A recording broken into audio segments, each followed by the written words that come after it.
It is the right political thing to do to take the time to call out the news media and set them straight. But pick your battles with good evidence and thought. We the people only have what is written or reported on, the media. Do most of us know how and where to go back to check issues? Do we have the ability to get this information? Is it available to all of us? So how can we then check? So sometimes we must trust the media. We have to go to the media. So we're hoping somebody will put them in check. Jesus Christ had to set the media straight in front of the public to slow them down from manipulating the people to have him crucified until the appropriate time. You remember the politicians and religious leaders persuaded the people to release a guilty man over an innocent, kind, and loving man, the Son of God, by reporting false information, fake news. Matthew 27:20 says, "But the chief priest and elders persuaded the multitude that they should ask for Barabbas, release that prisoner, and destroy Jesus." Remember, the chief priests and elders persuaded the multitude. The media has the ear of the multitude. Now, Donald Trump is in no way a comparison to Jesus Christ. But to show you the extent of fake news or what people would do to destroy a man that they don't like or understand or have a difference of political opinion. There was a sect of people I'm calling reporters in the Bible that didn't think very much of Jesus Christ. He didn't act like the King of Kings they were looking for at that time. So they were blinded by their bullish reasonings and could not hear the loving heart and the will of God that Jesus Christ, the Son of God, spoke and did. This sect, the scribes and Pharisees, reporters, became fake news. These are the scribes of the Bible in collusion with the chief priests and elders. That would be like the owners of some of these media empires. The scribe would keep people informed of the legal implications of an act. They would write and report. They were interpreters of God's law, lawyers. So the scribe in the Bible are the closest thing to reporters, or a talebearer. In Proverbs 26:22, the words of a talebearer are as wounds, and they go down into the innermost parts of the belly. That's Proverbs 26:22. Look at these verses. I'm using the Bible software Word Search 10. Now I have done a word search on the word scribe. This is Word Search 10, and over in the lower right hand corner you see search results, and here are a bunch of verses, if you can see the little hand, that I've gone to. And what you do is you read these verses in context, and it develops an understanding of the word scribe. So now over on the left hand of the screen you see that it's King James Version, and we had 2 Chronicles 34, and what's highlighted is 15. And you see, and Hilkiah answered and said unto Shaphan the scribe, see a scribe, I have found the book of the law in the house of the Lord. And Hilkiah delivered the book to Shaphan. So you can see probably the better readers and understanding of the language were scribes. Verse 16. And Shaphan carried the book to the king and brought the king word back again. So he's reporting, saying all that was committed to the servants. They do it. Just see how the word is being used here. Let's go down to verse 18 here. Then Shaphan the scribe told the king, saying, see, they make sure they're saying Shaphan is the scribe, and he told the king, saying, Hilkiah the priest hath given me a book, and Shaphan read it before the king. And Shaphan read it before the king. See that? So there you can see how this is used. Now let's go to another verse, Jeremiah. Okay. I think Jeremiah 8:8. I've looked these up ahead of time, some of them. Oh, Jeremiah. Now where's Jeremiah? There it is, Jeremiah. Chapter 8, verse 8. Now, this is the King James Version. How do you say we are wise, and the law of the Lord is with us? Lo, certainly in vain may he it. The pen of the scribes is in vain.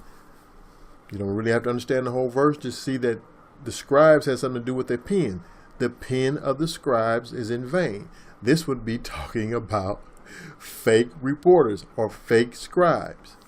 Now, in my word search 10, I have the Amplified Bible also. So we're going to look at that verse and what it says in the Amplified to see if it gives us a better understanding. How can you say, this is verse 8, same Jeremiah 8, verse 8, in the Amplified Bible. How can you say we are wise, and we have written law of the Lord, and are learned in its language and teaching? See, it's talking about the scribe. Let's read it again. How can you say we are wise, and we have the written law of the Lord, and are learned in its language and teachings? Behold, the truth is, the lying pen of the scribes has made of the law a falsehood, a mere code of ceremonial observances. This would be talking about a scribe that would be a fake scribe, a false scribe, what they call fake news, the reporter. See, but it still defines them, and are learned in the languages and teachings. See that? So those guys will be doing the reporting. And if the king had to really trust these guys, when they brought back false stuff to the king, they would chop their heads off. So that was very important to understand. Now let's go see how Jesus Christ had handled some of these guys. Let's go to Luke chapter 6. I'm still finding the word. See, anybody can do this. You just read the context of some of these words if you're studying. Luke chapter 6. Let's start in verse 8, 6:8, Luke 6:8. I'm still in the Amplified Bible. I want the King James Version as much as I can. And I say, start in verse 8. But he knew their thoughts. Jesus Christ knew their thoughts. Let's go back up. Let's start in verse 5. And he said unto them, that the Son of Man is Lord also of the Sabbath. And it came to pass, verse 6, also on another Sabbath, that he entered into the synagogue and taught. Jesus Christ did. And there was a man whose right hand was withered. And the what? And the scribes and the Pharisees watched him, whether he would heal him on the Sabbath day, that they might find an accusation against him. See, they were not concerned about the man getting healed, the scribes weren't. This is fake news. They just wanted to catch him. They just wanted to catch Jesus. And now watch how good these guys are. They know the law, and it's true you're not supposed to work on the Sabbath. But watch how Jesus Christ backs them down. Let's read it again, starting in verse 7. And the scribes and the Pharisees watched him, whether he would heal on the Sabbath day, that they might find an accusation against him. But he knew their thoughts, and said to the man which had the withered hand, Rise up and stand forth in the midst.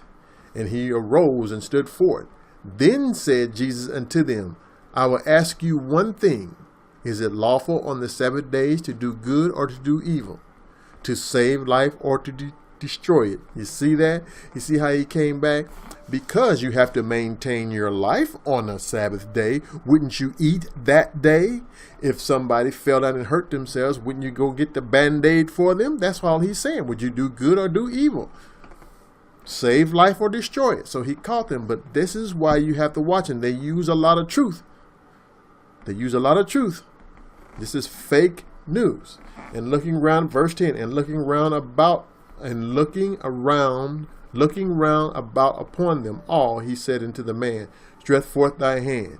And he did so, and his hand was restored whole as the other. And they were filled with madness. See, the madness and commune one with another what they might do to Jesus. See, their whole point was just to catch him in something. They weren't interested in healing the man. This is fake news. If they're not for the person. All right, let's turn to Matthew. See how Jesus Christ backed him down, and he was smart, and of course he was the Son of God, and he knew just exactly what to say. So it backed down the people. They couldn't rile the people against him. Now turning to Matthew chapter 23 and verse 13. This is Jesus Christ. It's in red. It says, but woe unto you, scribes and Pharisees. Next word, hypocrites. For you shut up the kingdom of heaven against men. For you neither go in yourselves, neither suffer ye them that are entering in to go in. And sometimes that's confusing wording, so I'll try to amplify and read it again. But woe to you, scribes and Pharisees, pretenders, hypocrites. For you shut the kingdom of heaven in men's faces. For you neither enter yourselves, nor do you allow those who are about to go in to do so. So they stop people from getting in heaven, from believing the true words. This is fake news, fake Pharisees. So there you have it in the word where Jesus Christ had to back these guys down until the proper time for his death and resurrection, where he allowed them to motivate the people. You remember they gave Barabbas. They let him go free instead of Jesus Christ. That was their being successful at convincing the people that Jesus Christ was not the Son of God, or he wasn't the man they thought he was. So they did it by reporting fake news. People say a lie will travel faster than the truth. The good and the bad will use the media to convince the people. Now, I'm biased, so I evaluate and judge things from a scriptural point of view. So if a news station or anchor is an advocate against true Christian values scripturally, as opposed to just an atheist, I'm not going to trust their judgment and most likely think of them as fake news. There's one news station where it seems like every other anchor lives against nature. Same-sex folks. So I think they are against any administration that would give voice to Christian values or friends with Christian values. So this news station does not want those Christian values to rise up in culture, because scriptures and religion speak against same-sex folks. Another example will be one world order is the same as the Tower of Babel in the Bible. So when Donald Trump says, I'm not the president of the world, but the United States of America, first, that is biblical thinking. I hope this shows you that you do have to set the media straight and go straight to the people at times to stay away from the fake filters of the media. A certain disciple.